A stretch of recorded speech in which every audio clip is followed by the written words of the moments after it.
sahabat ini kita bersama-sama dengan keluarga kita bersama-sama beribadah kepada Tuhan yang baik, karena Tuhan sangat baik bagi kehidupan kita. Mari kita berdoa terlebih dahulu. Kita ucapkan syukur kita pagi ini di hadapan Tuhan kita, sebab Dia baik bahwasanya untuk selama-lamanya kasih setianya.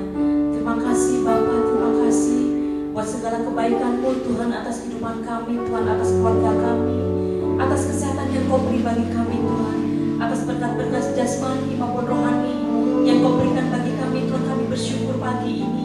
Kami bawa keluarga kami di hadapan-Mu semuanya pagi ini Tuhan. Ini hidup kami Tuhan, ini keluarga kami. Keluarga kami menyembah-Mu Tuhan pagi ini Tuhan. Menyembah Engkau Raja, segala Raja bagi keluarga kami. Terima kasih Tuhan, terima kasih. Mari nyatakan ucapan syukur-Mu pagi ini. Naikkan ucapan syukur-Mu pagi ini di hadapan Tuhan kita. Katakan terima kasih Tuhan. Terima kasih Tuhan.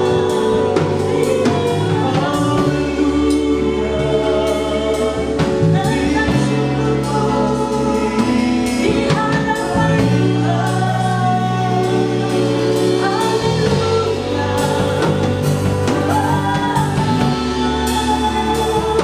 Ini keluarga kami Tuhan.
Yang kami pegang Tuhan,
Ku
sukacita kita. Haleluya. Terima sukacita.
Setiap firman yang boleh disampaikan Tuhan menjadi rema ya Tuhan di setiap hati kami ya Tuhan.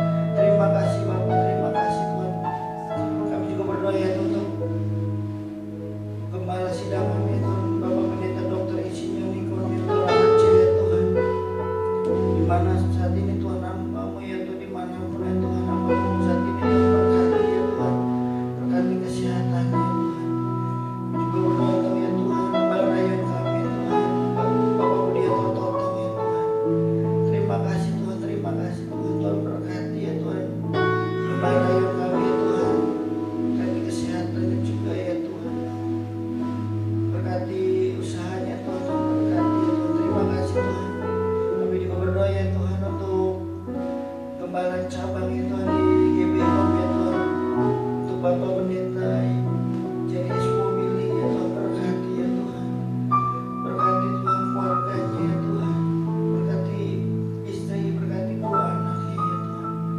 Terima kasih Bapak, terima kasih Tuhan, terima kasih Tuhan, terima kasih Tuhan. Pada saat ini Tuhan kami berdoa ya Tuhan untuk jemaat-Mu Tuhan, dimanapun ya Tuhan, jemaat-Mu berada ya Tuhan, yang sedang menyaksikan ya Tuhan video ini Tuhan, berkati ya Tuhan, berkati kesehatan jemaat-Mu ya Tuhan. Terima kasih Bapak, terima kasih Tuhan, terima kasih ya Tuhan. Terima kasih Bapak, terima kasih. Kami juga berdoa ya Tuhan, pada saat ini Tuhan kami berdoa untuk bangsa kami Tuhan, bangsa Indonesia Tuhan.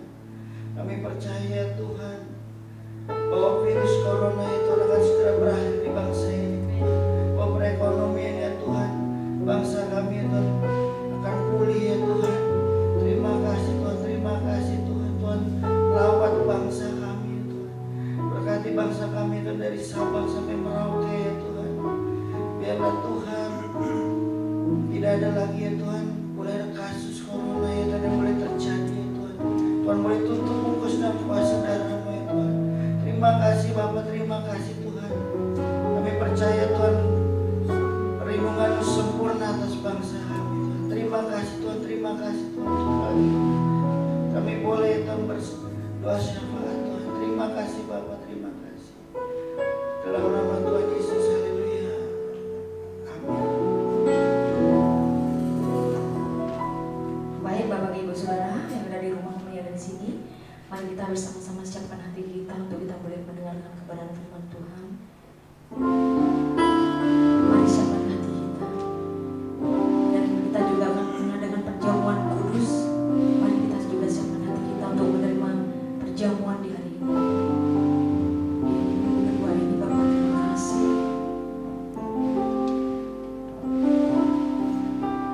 Kami siapkan hati kami pagi ini Bapak, untuk kami boleh menerima taburan dari firman-Mu pada pagi hari ini.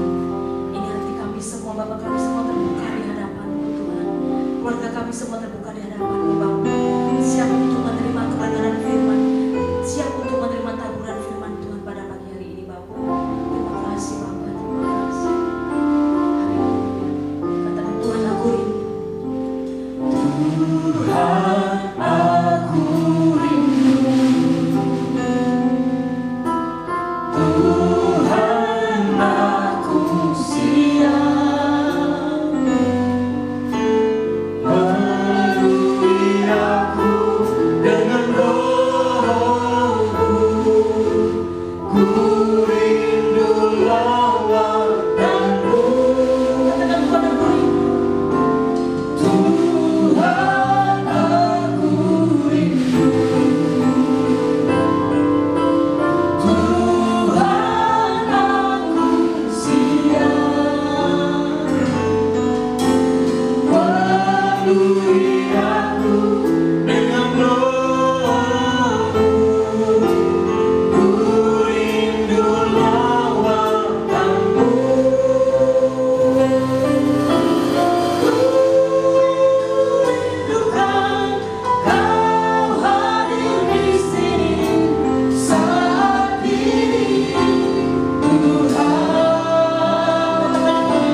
Shalom. Kesempatan kali ini kita akan membahas hidup sebagai insan Pentakosta. Siapakah yang dimaksud dengan insan Pentakosta? Tentunya bukan hanya mereka yang merupakan anggota jemaat gereja Pentakosta, tetapi semua orang percaya yang hidup dipimpin dan dituntun oleh Roh Kudus, yang meyakini bahwa suara Tuhan masih diperdengarkan, yang meyakini bahwa kita masih mendengar suaranya, dan yang dengan iman dan kuasa dari Roh Kudus berkata-kata atas nama Tuhan. Dalam Injil Yohanes, Tuhan Yesus sangat menekankan kehidupan orang percaya yang dipimpin dan dituntun oleh Roh Kudus. Betapa Roh Kudus menempati peran yang sentral dan penting dalam kehidupan orang percaya. Kehidupan orang percaya sudah seharusnya adalah kehidupan yang dipimpin oleh Roh Kudus, bukan sekedar hikmat, kepintaran, kehebatan, dan kebijaksanaan kita sendiri. Kehidupan yang dipimpin oleh Roh Kudus dimulai ketika pencurahan Roh Kudus pada hari Pentakosta sebagaimana dicatat dalam Kisah Para Rasul. Dalam Kisah Para Rasul, Roh Kudus terlibat dalam pengambilan keputusan, menuntun, mengarahkan, dan memimpin para pemimpin jemaat dalam pekerjaan pelayanan dan penuntasan amanat agung Tuhan Yesus. Kisah Para Rasul belum berhenti dan terus berlanjut sampai dengan era kita sekarang ini. Roh Kudus belum berhenti bekerja sampai saat ini. Karunia-karunia roh belum berhenti. Itu sebabnya kehidupan yang dipimpin oleh Roh Kudus adalah kehidupan yang seharusnya dialami dan dijalani oleh setiap orang percaya di masa kini. Ciri khas hidup insan Pentakosta yang dipenuhi dengan Roh Kudus antara lain menjaga kekudusan hidup, hubungan yang intim dengan Tuhan, hidup dan melayani dalam mujizat dan kuasa Roh Kudus, menjadi saksi Yesus, memberitakan kabar baik.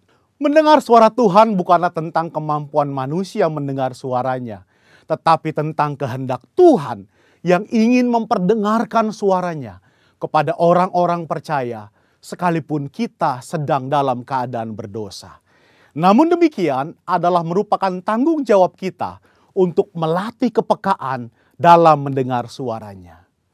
Dalam praktek hidup sehari-hari insan Pentakosta, memperkatakan firman Tuhan merupakan sesuatu yang lumrah, sebagaimana diajarkan dalam firman Tuhan Yosua 1 ayat 8. Misalnya dalam keadaan sakit, mereka memperkatakan dengan penuh iman 1 Petrus 2 ayat 24, oleh bilur-bilurnya kamu telah sembuh.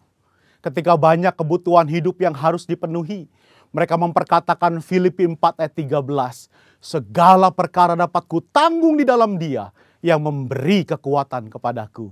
Dan Filipi 4 ayat 19, Allahku akan memenuhi segala keperluanmu menurut kekayaan dan kemuliaannya dalam Kristus Yesus.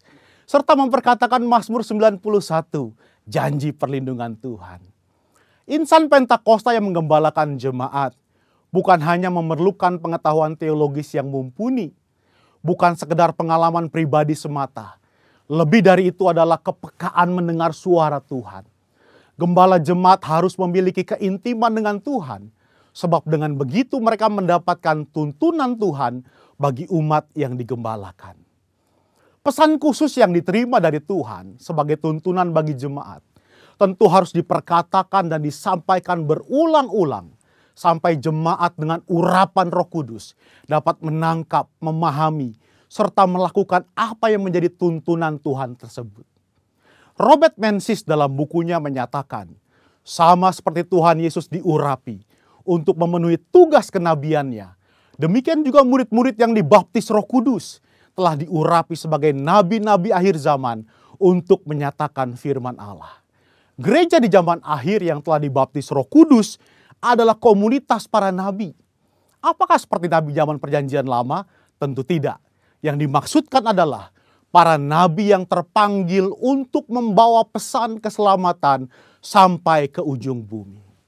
Setelah dibaptis Roh Kudus, Petrus dan Paulus banyak mengulangi mujizat Yesus. Artinya, karunia mujizat tidak terbatas, hanya dikerjakan oleh Yesus. Seperti yang dinyatakan oleh Craig Kinner, Petrus dan Paulus sedang melakukan pekerjaan Yesus dengan cara membuka jalan dan memberi contoh bagi gereja di masa yang akan datang. Insan Pentakosta percaya bahwa baptisan Roh Kudus adalah berkat yang kedua alias second blessing yang diterima oleh orang percaya setelah kelahiran baru. Dari sinilah gaya hidup insan Pentakosta berawal. Saudaraku dikasih Tuhan, kita harus bangga hidup sebagai insan Pentakosta. Tuhan Yesus memberkati.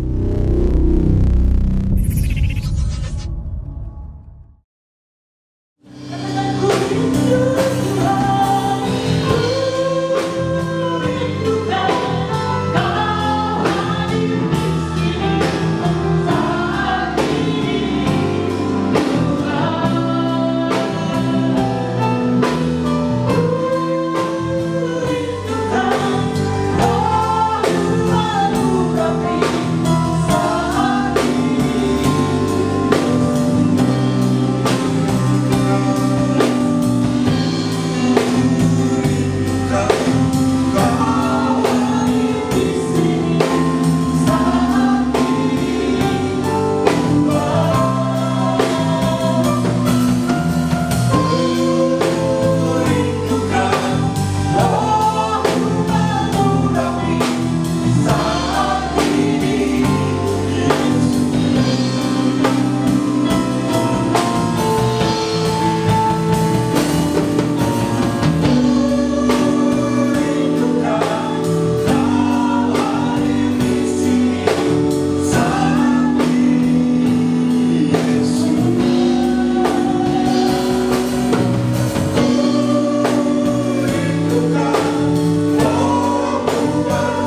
hadirat membawa kesembuhan, hadirat membawa pemulihan atas kami, hadirat membawa berkat atas kami dalam segala hal ya Allah.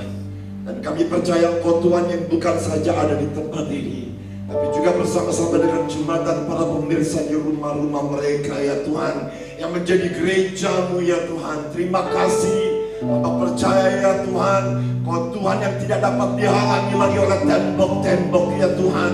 Kehadiran-Mu memenuhi rumah-rumah, memenuhi Tangerang Selatan, memenuhi Indonesia. Dan kami percaya tidak akan lama lagi seluruh bangsa ini dia penuhi oleh kemuliaan Tuhan. Puji-puji Engkau, Allah yang layak menerima segala kemuliaan, hormat, pujian. Terima kasih Bapa, terima kasih. Kami bersyukur karena kami punya Allah yang hidup, yang berjanji tidak akan pernah meninggalkan kami. Terima kasih Bapa di surga, terima kasih untuk pagi hari ini. Terima kasih kalau kami boleh beribadah, semua karena kemurahan dan kasih sayang Tuhan buat kami. Bapa di surga, lebih lagi mari nyatakan kehendak-Mu, nyatakan kekuatan-Mu, nyatakan kasih-Mu atas kami. Dan biarlah dari kebenaran firman Tuhan yang Tuhan taruh dalam bibir hamba-Mu ini ya Tuhan, dalam hati hamba-Mu, itu boleh memberkati kami, bukan saja menguatkan kami, memulihkan dan menyembuhkan kami. Dan kami percaya ketika kebenaran firman disampaikan, Indonesia dipulihkan, bangsa-bangsa dipulihkan dalam nama Yesus. Dan siapa saja yang menonton acara ini ya Tuhan, demi nama Yesus aku berdoa ya Bapa, supaya kemuliaan Tuhan juga jadi dimanapun mereka berada, atas lingkungan mereka berada. Terima kasih Bapa di sorga. Puji hormat kemuliaan aja bagi-Mu, berbicara atas kami. Dan kami siap dalam nama Tuhan Yesus Kristus. Sama-sama katakan amin. Haleluya, puji nama Tuhan. Shalom semua, kekasih-kasih Tuhan, kita punya Allah yang hidup, Allah yang senantiasa bersama-sama dengan kita. Dia berjanji 2-3 orang berkumpul dalam nama-Ku, di situ aku ada bersama-sama dengan mereka. Haleluya, kekasih-kasih Tuhan. Tanpa sadar kita sudah memasuki bulan yang kelima di tahun 2020. Dan kekasih-kekasih Tuhan, 2020 ini gereja kita dituntun dengan visi yang datangnya daripada Tuhan. Tahun dimensi yang baru. Kekasih-kekasih Tuhan, kalau kami ingat akan visi ini, banyak di antara kami yang tidak mengerti maksud dari visi ini. Tapi satu hal yang kami belajar, bahwa kami belajar taat dan percaya bahwa ketika Tuhan menyampaikan sesuatu, Tuhan mau kita terima, sekalipun kita tidak mengerti. Tetapi kekasih-kasih Tuhan, puji nama Tuhan, memasuki bulan Februari, gereja ini mengalami namanya visi yang, mengalami yang namanya dimensi yang baru. Apa itu kekasih-kasih Tuhan? Tiba-tiba Tuhan paksa kita untuk akhirnya gereja ini sudah tidak mampu lagi menampung jemaat, sehingga Tuhan berikan kita kemampuan untuk memperlebar gereja ini, kekasih-kasih Tuhan. Sesuatu yang baru, dimensi yang baru Tuhan berikan kepada gereja ini. Pertumbuhan-pertumbuhan yang Tuhan lakukan. Dan tidak itu saja, memasuki bulan Maret, kekasih-kasih Tuhan, ada sesuatu yang baru. Ketika COVID-19 masuk ke bangsa-bangsa dan akhirnya masuk ke Indonesia, kekasih-kasih Tuhan, banyak yang berubah. Semuanya berubah. Kekasih-kasih Tuhan, kita diperhadapkan pada satu hal, virus yang tidak bisa kita lihat, tetapi kekasih-kasih Tuhan, sungguh berdampak bukan saja atas Indonesia, tapi juga atas dunia ini, kekasih-kasih Tuhan. Hampir seluruh dunia dipaksa untuk lockdown. Ada banyak istilah-istilah, ada lockdown, ada PSBB, ada karantina lokal, ada isolasi mandiri dan sebagainya, yang tujuannya, kekasih-kasih Tuhan, membatasi gerak. Bukan main, kekasih-kasih Tuhan. Ada banyak yang berubah. Yang tadinya kalau ketemu orang, kita salaman, cipika-cipiki, saran kasih Tuhan, itu kita harus hindari, kita kita harus jaga jarak, kita harus pakai masker, dan banyak lagi yang berhubungan dengan kondisi di mana COVID-19 ini ada bersama dengan kita. Belajar di rumah, kerja di rumah, ibadah di rumah, dan kekasih-kasih Tuhan, konsekuensi daripada COVID-19 ekonomi global.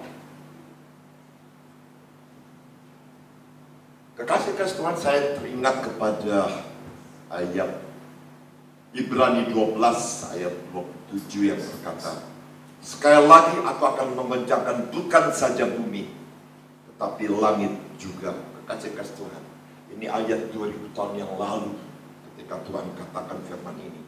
Dan kekasih-kasih Tuhan, hari ini kita bisa melihat bukan main, hampir semua goncang. Nah, kekasih-kasih Tuhan, di sisi lain ada satu dimensi yang baru yang Tuhan siapkan buat gereja-gereja, di mana tidak ada lagi yang namanya gereja tembok, di mana kita beribadah di satu tempat seperti di gereja ini. Kekasih-kasih Tuhan, dengan luas seberapa kekasih-kasih Tuhan kita beribadah, tapi hari ini terjadi perubahan di mana kita beribadah di rumah. Dan kekasih-kasih Tuhan, siapa saja bisa melihat ibadah ini, siapa saja bisa mengikuti ibadah ini. Benar-benar dimensi yang baru, kekasih-kasih Tuhan. Kekasih-kasih Tuhan, saya percaya hari-hari ke depan masih akan terjadi hal-hal yang baru yang kita tidak bisa bayangkan, yang kita tidak bisa pikirkan. Tapi satu hal, kekasih-kasih Tuhan, Tuhan janji bahwa Tuhan tetap menyertai kita.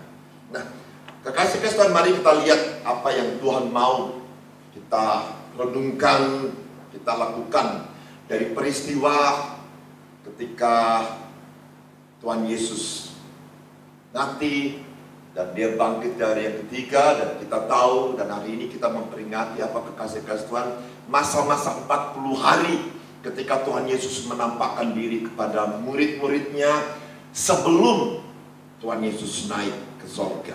Nah, kekasih-kasih Tuhan, mari kita lihat 1 Korintus 15. Saya akan bacakan buat Bapak Ibu. 1 Korintus 15 ayat 5 sampai dengan 8. Perhatikan baik-baik, kekasih-kasih Tuhan. 1 Korintus 15 ayat 5 sampai dengan 8 dikatakan demikian, bahwa ia telah menampakkan diri kepada Kefas dan kemudian kepada kedua belas muridnya. Perhatikan, Kefas dan kedua belas muridnya. Sesudah itu ia menampakkan diri kepada lebih dari 500 saudara sekaligus.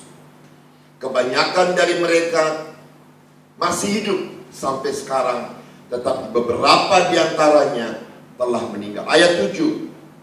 Selanjutnya ia menampakkan diri kepada Yakobus, kemudian kepada semua rasul. Ayat 8, dan yang paling akhir dari semuanya, ia menampakkan diri juga kepadaku, sama seperti kepada anak yang lahir sebelum waktunya.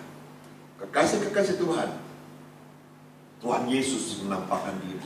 Ketika dia bangkit, dia tidak sekedar bangkit, dia menampakkan dirinya kepada murid-muridnya. Dan dikatakan firman ini, kekasih-kasih Tuhan, ada 500 lebih orang yang melihat Tuhan Yesus. Pertanyaannya, apa maksud, tujuan daripada Yesus menampakkan diri? Kekasih-kasih Tuhan, ada beberapa poin yang saya mau share buat Bapak Ibu. Mari kita lihat di Markus 16. Yang paling pertama, kekasih-kasih Tuhan, kita lihat Markus 16. Bapak-bapak Ibu di rumah, buka firman Tuhan, buka Alkitab, kita sama-sama baca kebenaran firman Tuhan ini. Markus 16. Nah, dikatakan di situ perikop daripada pembacaan itu adalah kebangkitan Yesus. Ayat 1 dikatakan begini, kekasih-kekasih Tuhan. Oke, kita lewat saja. Ayat 9. Yesus beberapa kali menampakkan diri dan mengutus murid-muridnya. Yesus terangkat ke surga. Ayat 9 dikatakan begini, setelah Yesus bangkit pagi-pagi pada hari pertama minggu itu, ia mula-mula menampakkan dirinya kepada Maria Magdalena. Daripadanya Yesus pernah mengusir 7 setan. Kekasih-kekasih Tuhan, ia menampakkan dirinya kepada Maria Magdalena. Perhatikan kekasih-kekasih Tuhan. Ayat berikutnya, ayat 12. Ayat 12 dikatakan demikian. Sesudah itu ia menampakkan diri dalam rupa yang lain kepada 2 orang dari mereka ketika keduanya dalam perjalanan keluar kota. Itu peristiwa di perjalanan di Emmaus. Dan ayat 14 dikatakan begini. Akhirnya ia menampakkan diri kepada ke-11 orang itu ketika mereka sedang makan. Lihat poinnya kekasih-kasih Tuhan. Di ayat 11, perhatikan baik-baik. Tetapi ketika mereka mendengar bahwa Yesus hidup dan telah dilihat olehnya, mereka tidak percaya. Perhatikan kekasih-kasih, ayat 11 mengatakan apa? Mereka tidak percaya. Ketika di ayat 12 Tuhan Yesus menampakkan diri mereka, ayat 13 mengatakan begini. Lalu kembalilah mereka dan memberitahukannya kepada teman-teman yang lain. Tetapi kepada mereka pun teman-teman itu tidak percaya. Kasih Tuhan. Ayat 14 menceritakan apa maksud Tuhan menampakkan diri buat murid-muridnya. 1. Ia mencelah ketidakpercayaan dan kedegilan hati mereka. Oleh karena mereka tidak percaya kepada orang-orang yang telah melihat dia sesudah kebangkitannya. Kasih-kasih Tuhan. Poin yang pertama dari Tuhan Yesus menampakkan diri kepada Maria Magdalena dan teman-temannya. Dikatakan apa? Tuhan mencela ketidakpercayaan. Kekasih-kekasih Tuhan, ketidakpercayaan dan kedegilan hati itu masalah yang serius buat hidup kita. Orang-orang yang tidak percaya, I'm sorry, Allah mencela orang-orang yang tidak percaya.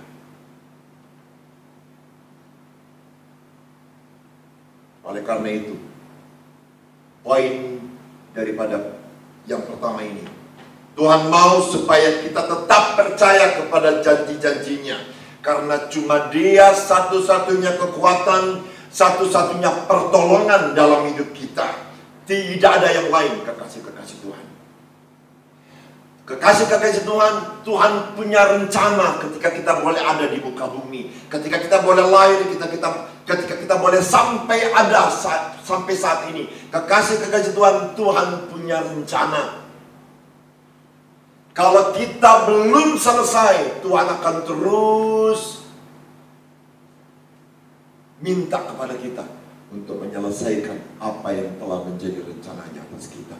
Dia Tuhan yang bukan cuma sekedar minta, tapi Dia juga Tuhan yang memberikan kepada kita kekuatan, berikan kepada kita kemampuan untuk melakukan rencana itu.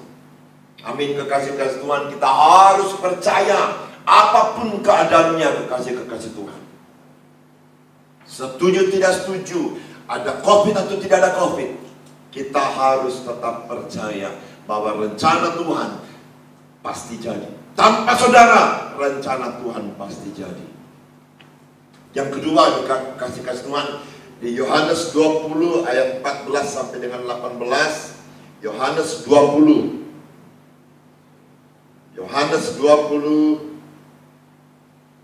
ayat 14, saya akan coba lihat sampai dengan ayat 18. Ini Tuhan Yesus menampakkan diri khusus kepada Maria Magdalena. Sesudah berkata demikian, ia menoleh ke belakang dan melihat Yesus berdiri di situ. Tetapi ia tidak tahu bahwa itu adalah Yesus.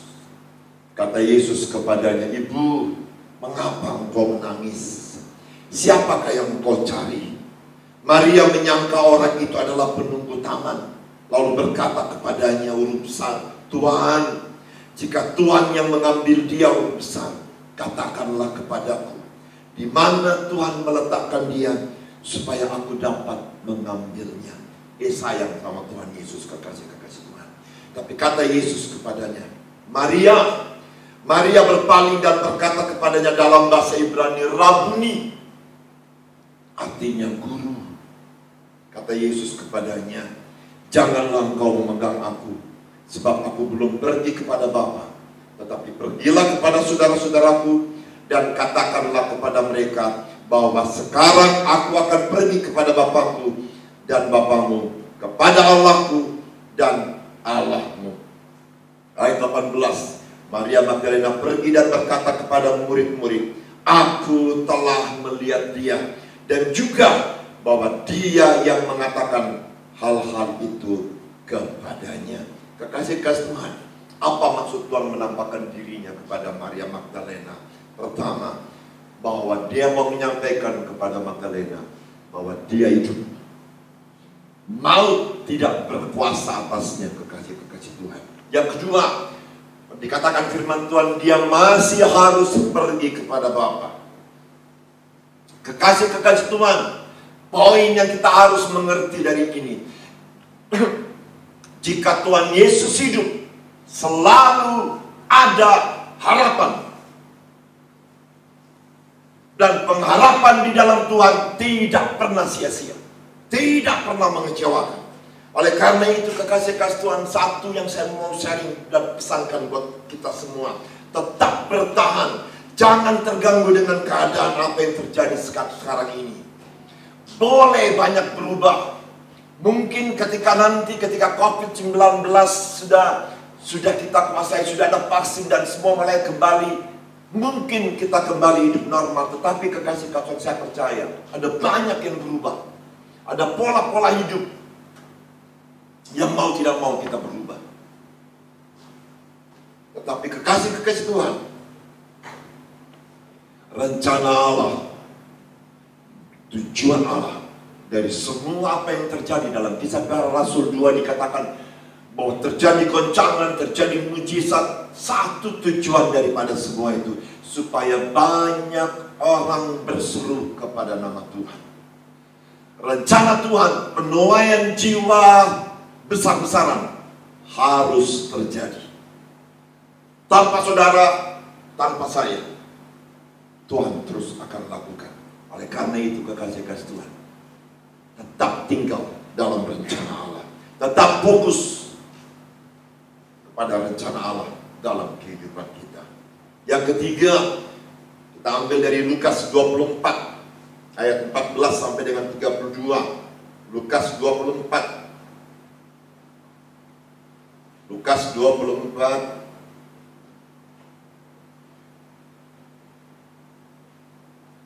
Haleluya. Ini sebuah cerita yang menarik, kekasih-kekasih Tuhan. Lukas 24 ayat 13 sampai dengan ayat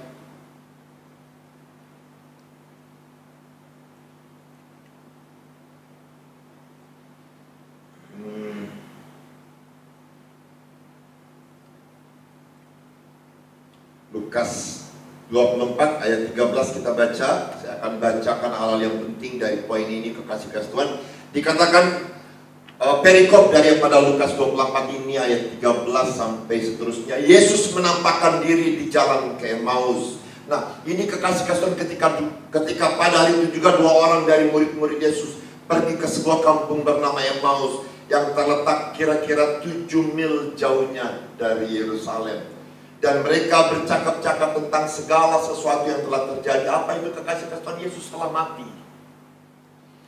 Ketika mereka sedang bercakap-cakap dan bertukar pikiran, datanglah Yesus sendiri mendekati mereka, lalu berjalan bersama-sama dengan mereka. Kekasih-kekasih Tuhan, mereka tidak tahu bahwa yang datang bersama-sama dengan mereka dan berjalan bersama dengan mereka adalah Yesus sendiri. Tetapi perhatikan, kekasih-kekasih Tuhan, Yesus berkata di ayat 17, Yesus berkata kepada mereka, apakah yang kamu percakapkan sementara kamu berjalan?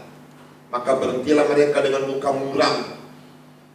Seorang dari mereka namanya Kleopas menjawab, adakah engkau satu-satunya orang asing di Yerusalem yang tidak tahu apa yang terjadi di situ pada hari-hari belakangan ini? Nah, kekasih-kekasih mereka mencakapkan tentang Yesus yang telah mati. Dan kekasih-kasih Tuhan, yang menarik dari cerita-cerita ini ketika mereka berjalan bersama dengan Yesus dan akhirnya Tuhan Yesus mengundurkan diri.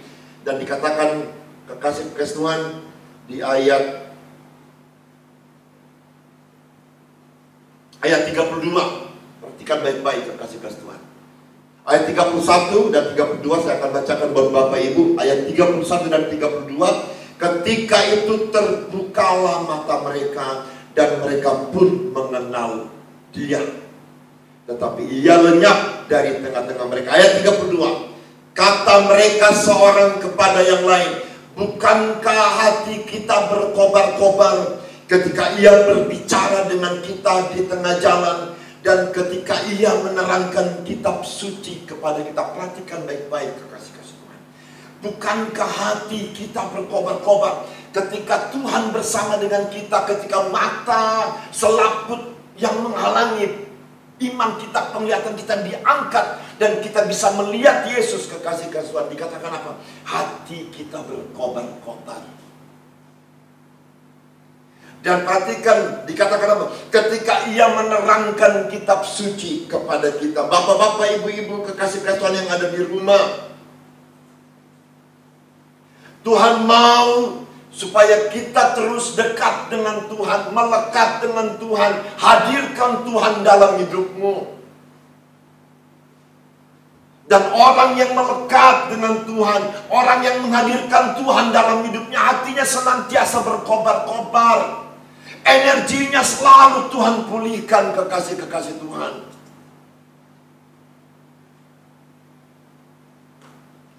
Kekasih-kekasih Tuhan, Tuhan Yesus dikatakan firman Tuhan, bahwa Tuhan Yesus memperkatakan firman. Tuhan Yesus bercerita tentang firman kepada mereka yang berjalan di Emmaus. Perhatikan baik-baik kekasih-kekasih Tuhan. Ketika firman diberitakan, setiap orang yang mendengar, mereka diberi kekuatan yang baru. Firman itu hidup. Yesaya 55 ayat 11 mengatakan firman itu tidak akan pernah kembali dengan sia-sia, tetapi pasti berhasil seperti yang Tuhan kehendaki. Kekasih-kekasih Tuhan, apa yang Tuhan mau, kekasih-kekasih Tuhan, melekat sama Tuhan. Ketika akhir-akhir ini saudara mungkin jauh, saudara kecewa, saudara bingung dengan keadaan sekarang, saudara tidak tahu harus bagaimana, saudara mengalami tekanan baik ekonomi juga di rumah, kekasih-kekasih Tuhan, please melekat sama Tuhan, cari Tuhan. Tidak ada kekuatan lain di muka bumi yang sanggup menolong saudara selain Allah sendiri.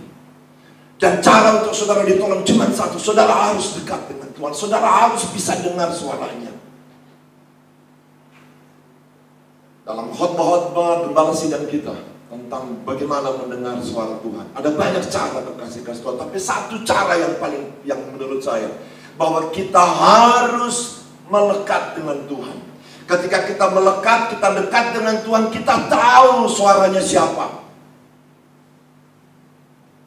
Saya kalau masih ingat, kalau saya dulu sampai sekarang, ya tapi karena anak-anak saya sudah besar, saya masih ingat anak saya yang kecil. Kalau saya pulang, gak usah saya klakson Bapak Ibu. Saya sampai masih mungkin sekitar 10 meter dari rumah, atau mungkin 5 meter dari rumah, tidak usah klakson. Anak saya pasti tahu bahwa itu papanya pulang. Kalau Anda tanya saya bagaimana caranya, I don't know.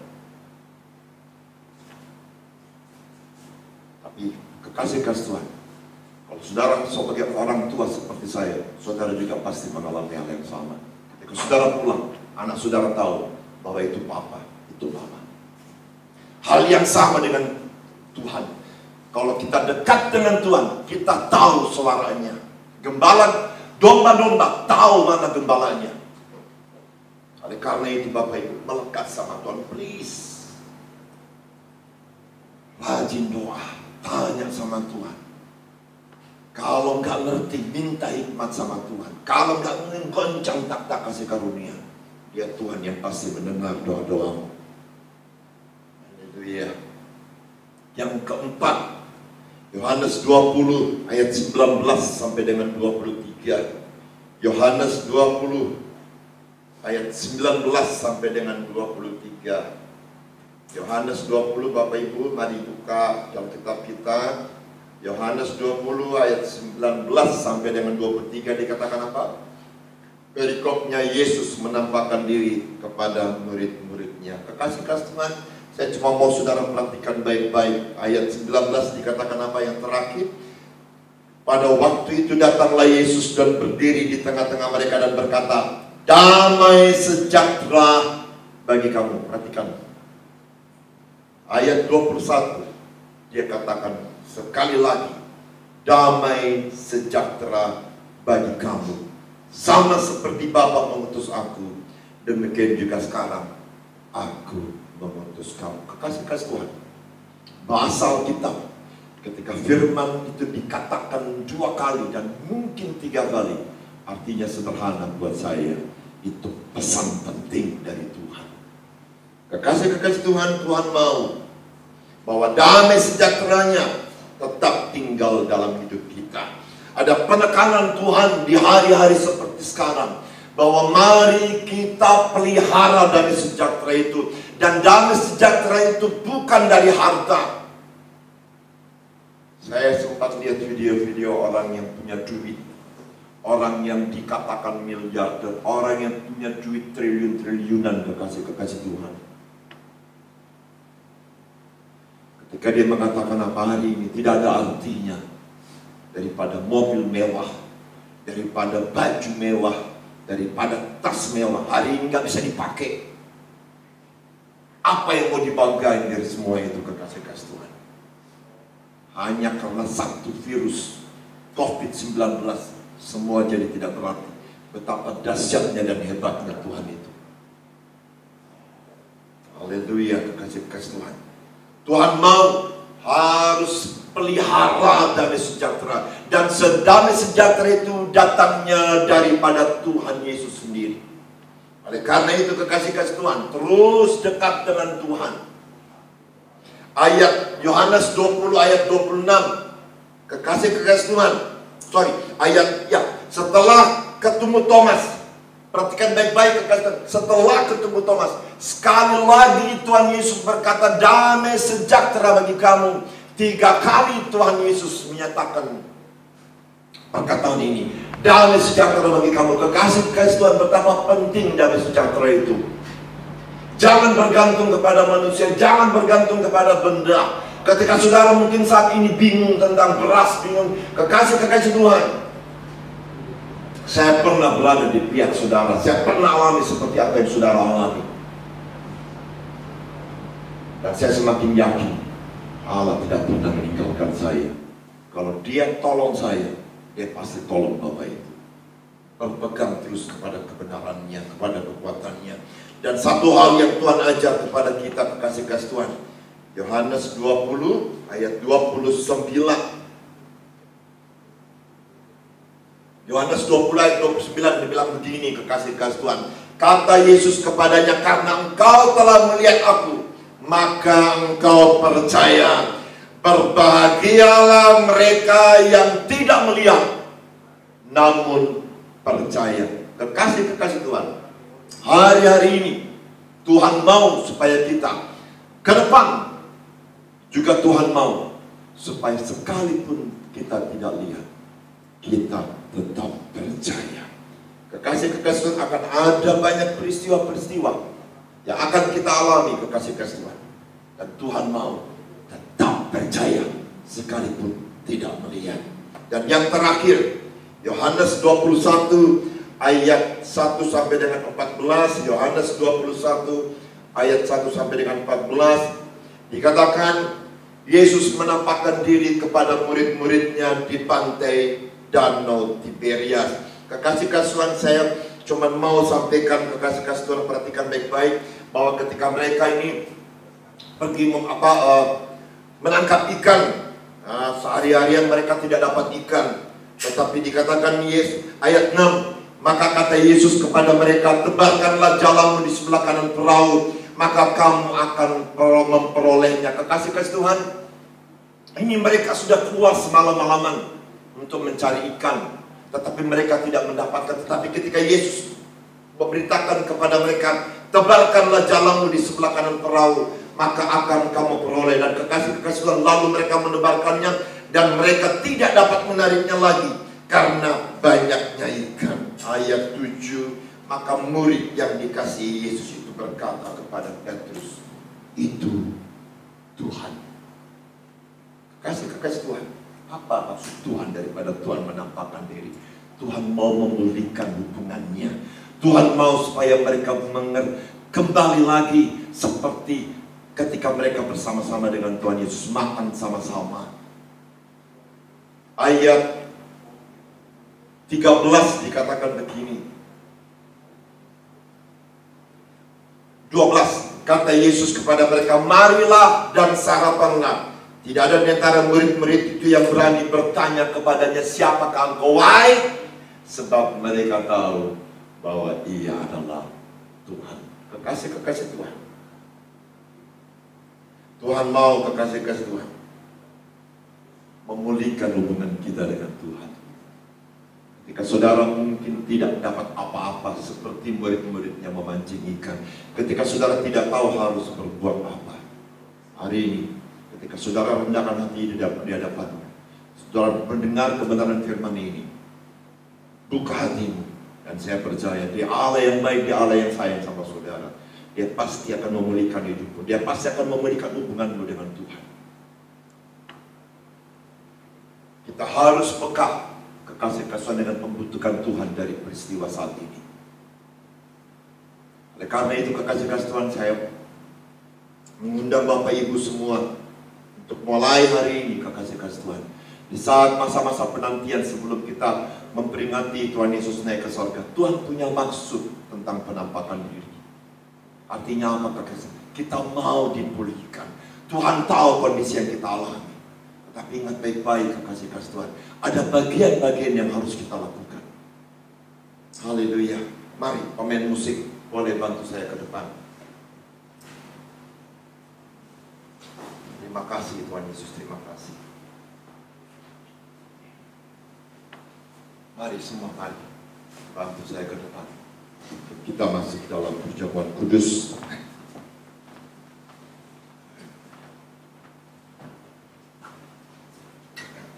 Kita memperingati hari-hari ketika Tuhan Yesus menampakkan diri pada murid-muridnya. 40 hari, kekasih-kasihan, sebelum Tuhan Yesus naik. Ini masa-masa sama seperti ketika murid-murid Tuhan Yesus ditinggalkan Tuhan Yesus. Oke, kita nyanyikan satu lagu. Haleluya. Haleluya.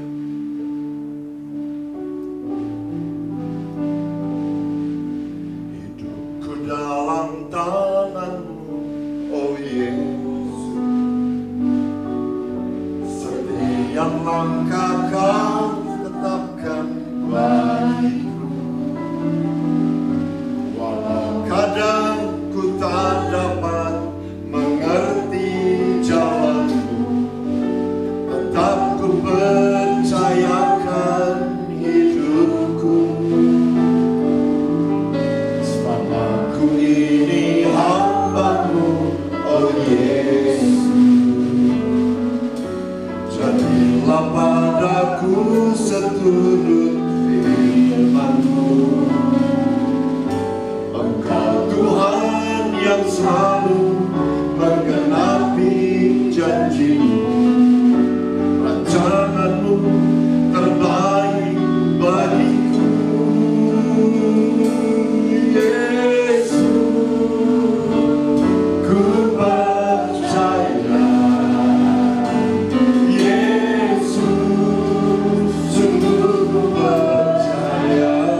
Tuhan Yesus menampakkan diri kepada murid-muridnya, dia mau supaya kita tetap percaya kepadanya. Ingat baik-baik, kasih Tuhan, dia mau supaya kita tetap percaya kepada apapun keadaan yang kita alami. Akan ada peristiwa-peristiwa yang lebih besar setelah ini. Saya tidak tahu kekasih Tuhan, tapi firman Tuhan mengatakan akan ada hal-hal yang lebih besar yang kita alami. Tetapi satu hal yang saudara mesti tahu, rencana Allah pasti jadi. Dan kekasih Tuhan, Tuhan mau supaya kita tetap percaya kepada Tuhan. Yang kedua, Dia Allah yang hidup, mau tidak berkuasa atasnya. Oleh karena itu kekasih Tuhan, kalau Dia hidup akan selalu ada pengharapan di dalam Dia. Tetap bertahan. Yang ketiga, apa yang Tuhan mau kekasih saudara melekat sama Tuhan. Renungkan firman Tuhan, banyak berdoa, banyak memuji dan menyembah Dia. Dan dikatakan ayat firman Tuhan tadi, mereka berkobar-kobar. Tuhan pulihkan kekuatan mereka, Tuhan pulihkan energi mereka ketika mereka ditinggalkan, mereka merasa bahwa Tuhan Yesus mati. Melekat sama Tuhan, cari wajah Tuhan, kekasih Tuhan. Yang keempat, Tuhan mau pelihara damai sejahtera Tuhan yang Tuhan beri buat kita. Filipi 4 ayat 7 mengatakan demikian, damai sejahtera Allah yang melampaui segala akal tinggal tetap dalam hidupmu dalam Kristus Yesus Tuhan kita.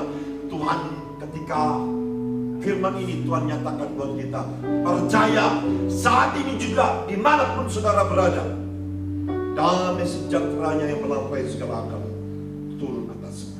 Amin. Dan yang terakhir, Dia Tuhan yang mau pulihkan hubungannya dengan kita. So, kekasih Tuhan, bangun terus hubungan dengan Tuhan. Ini saat-saat dimana mungkin malas-malasan. Anak-anak saya mengatakan, wah kita udah gabut banget nih. Kalau saudara gabut atau rebahan-rebahan, kenapa saudara tidak dekat sama Tuhan? Kenapa saudara tidak cari Tuhan? Kenapa saudara tidak pulihkan hubungan dengan Tuhan? Mari, peristiwa-peristiwa ini mereset hidup kita, supaya kekasih Tuhan, kita semakin dekat sama Tuhan. Mari angkat tanganmu bersama-sama dengan saya. Nyanyikan lagu ini sungguh-sungguh. Bapak-bapak, ibu-ibu yang ada di rumah, para pemirsa, angkat tanganmu sama-sama dengan saya. Haleluya. Yesus, ku percaya. Yesus, sungguh ku percaya. Rencanamu yang ajaib terjadi di dalamku. Yesus, sungguh ku percaya.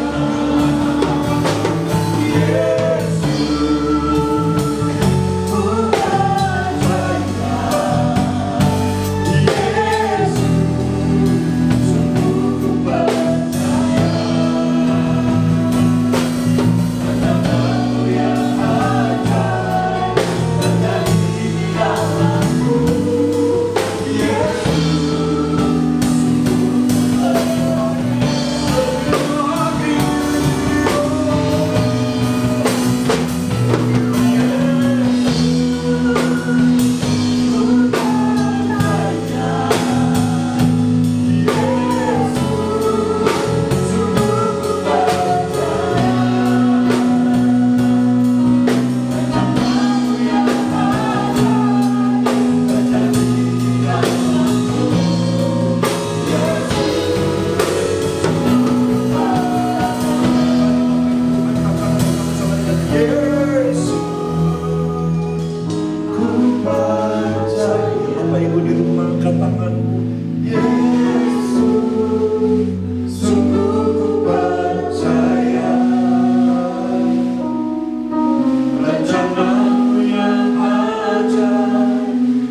ku percaya.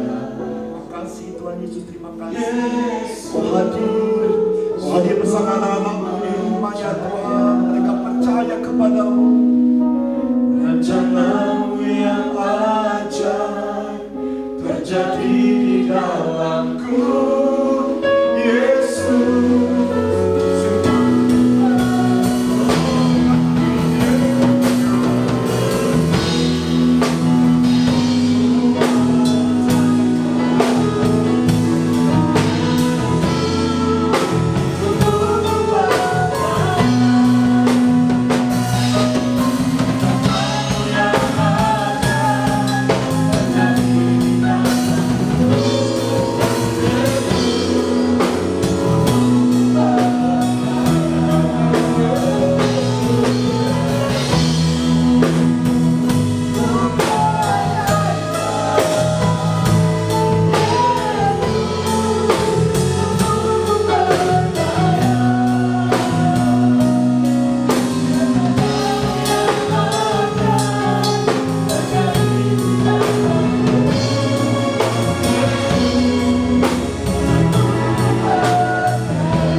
Perjamuan kudus ditujukan untuk mengingat apa yang telah dilakukan Tuhan Yesus bagi kita.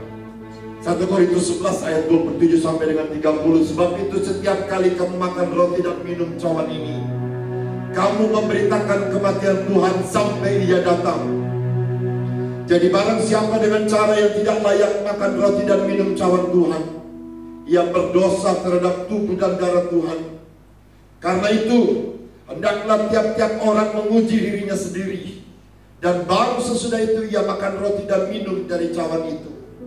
Karena barang siapa makan dan minum tanpa mengakui tubuh Tuhan, ia mendatangkan hukuman atas dirinya.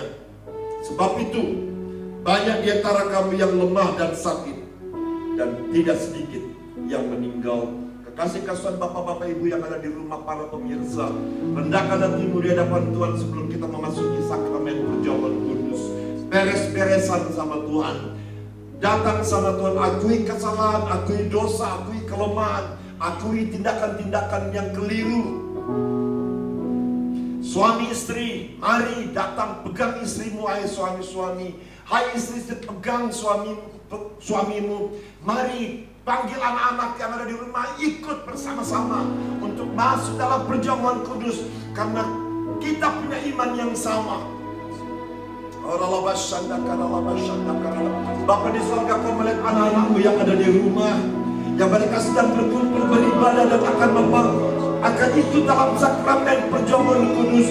Tuhan, ampuni kesalahan mereka, ampuni dosa-dosa mereka, ampuni tindakan-tindakan mereka yang keliru, ampuni mulut mereka kalau mereka salah mengucapkan Tuhan, ampuni perbuatan-perbuatan mereka. Tuhan tolong, Tuhan jaga, hadir atas mereka dalam nama Yesus. Hadir ya Tuhan, hadir. Penuhi mereka dalam nama Yesus. Pulihkan keluarga-keluarga, pulihkan keluarga-keluarga dalam nama Yesus.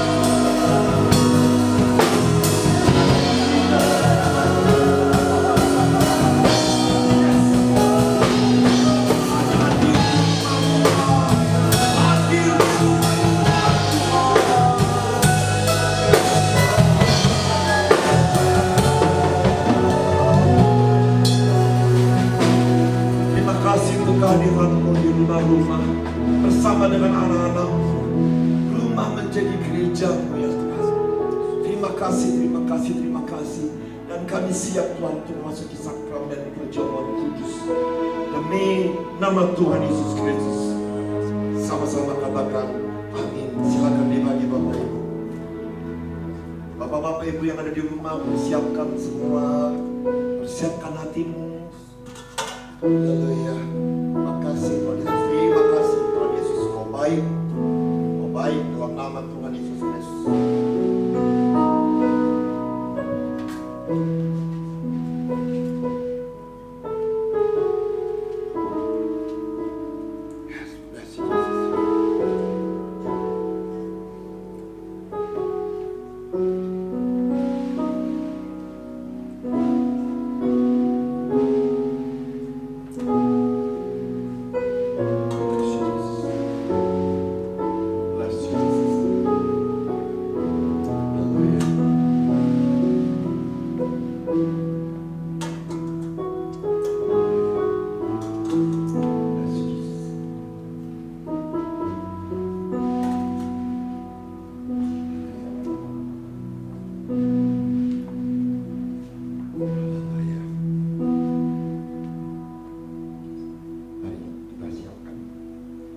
Sebab apa yang telah kuteruskan kepadamu telah aku terima dari Tuhan Yesus. Pada malam waktu ia diserahkan, ia mengambil roti, angkat rotimu. Dan sesudah itu ia mengucap syukur atasnya. Ia memecah-mecahkannya dan berkata, inilah tubuhku yang diserahkan bagi kamu. Perbuatlah ini menjadi peringatan akan aku. Bukankah roti yang kita pecah-pecahkan dan atasnya kita ucapkan syukur adalah persekutuan kita dengan tubuh Kristus? Mari kita makan dalam nama Tuhan Yesus Kristus.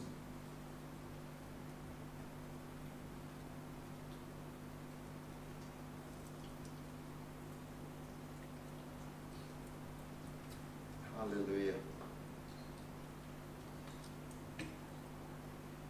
Terima kasih Tuhan Yesus, terima kasih. Demikian juga ia mengambil cawan sesudah makan, angkat cawanmu. Lalu berkata, cawan ini adalah perjanjian baru yang dimeteraikan oleh darahku. Perbuatlah ini setiap kali kamu meminumnya menjadi peringatan akan aku. Bukankah cawan yang atasnya kita ucapkan syukur adalah persekutuan kita dengan darah Kristus? Mari kita minum dalam nama Tuhan Yesus Kristus.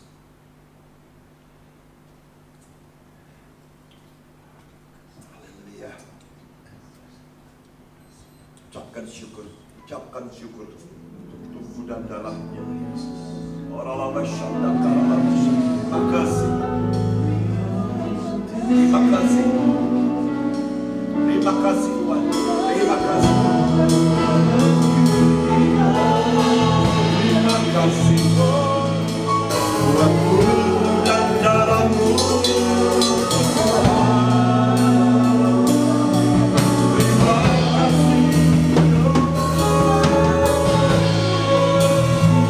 Kami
kasih untuk sakramen perjamuan kudus. Kami percaya Tuhan sesuai dengan iman kami kepadamu bahwa tubuh kami adalah tubuh, darah kami adalah darahmu Tuhan. Sehingga apa saja yang kami lakukan biar kehendak Tuhan saja yang jadi atas kami. Jauhkan daripada kami hal-hal yang jahat. Tempatkan pasukan para malaikat atas kami. Sehingga ketika kami ingin berbuat jahat Tuhan, tolong kami supaya kami tidak berbuat atasnya. Dan ketika ada yang ingin berbuat jahat atas kami, ditolak dalam nama Tuhan Yesus Kristus. Aku mau berdoa untuk anak-anakku yang ada di rumah dan yang ada di studio ini, Tuhan, di gereja ini. Tuhan, berkati hidup mereka. Berikan mereka kekuatan ketika mereka telah mendengar kebenaran firman Tuhan dan maksud daripada penampakan dirimu atas murid-murid yang kami peringati hari ini. Biar kami juga boleh mengalami hal yang sama. Kami dipulihkan, kami persiapkan hidup kami sampai kepada kedatangan Tuhan yang kedua kali. Dan kami siapkan hidup kami supaya Tuhan kami melakukan kehendak-Mu di hari-hari terakhir ini. Dapati kami semua ya Tuhan melakukan apa yang Engkau mau kami lakukan. Rencana-Mu harus jadi. Pakai kami atas rencana-Mu, penuaian jiwa besar-besaran ya Tuhan. Tilik hidup kami. Hamba-Mu berdoa ya Tuhan, Hamba-Mu mengangkat tangan kepada-Mu. Dan biarlah ya Tuhan Kau lepaskan damai sejahtera-Mu yang melampaui segala akal turun atas mereka dalam nama Yesus. Mampukan mereka menghadapi semua tantangan. Dan aku berdoa, berkati hidup mereka, cukupkan apa yang menjadi kebutuhan mereka ya Tuhan dalam nama Tuhan Yesus Kristus. Nama-Mu hidup, Nama-Mu berkuasa, sanggup melakukan semua itu ya Tuhan. Dan kami juga mau berdoa mengangkat tangan atas bangsa ini. Demi nama Tuhan Yesus Kristus, aku hardik Engkau COVID-19 dalam nama Tuhan Yesus Kristus.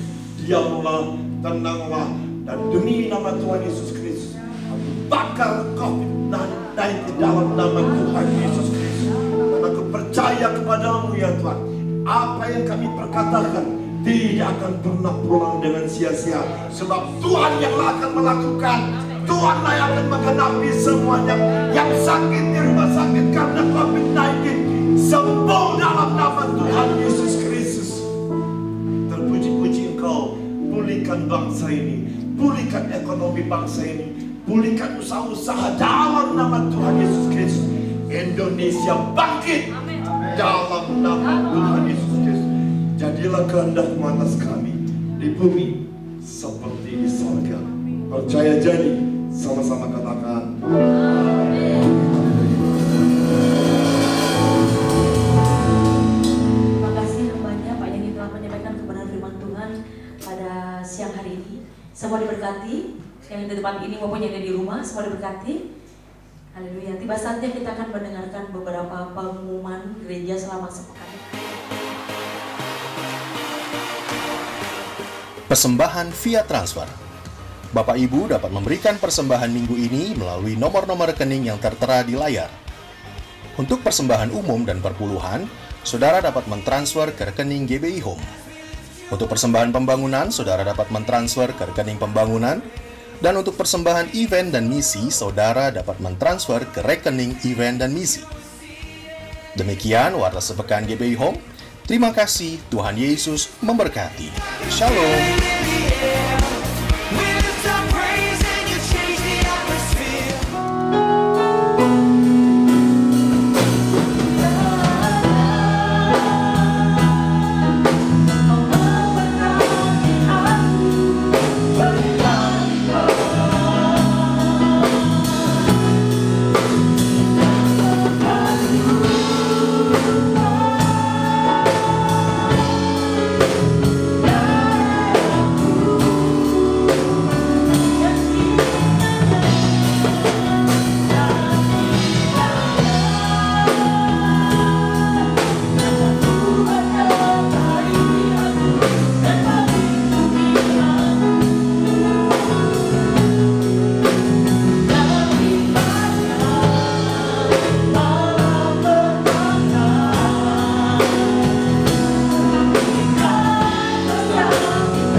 hatimu kepada Bapamu yang di sorga, Bapamu yang sungguh mengasihi engkau.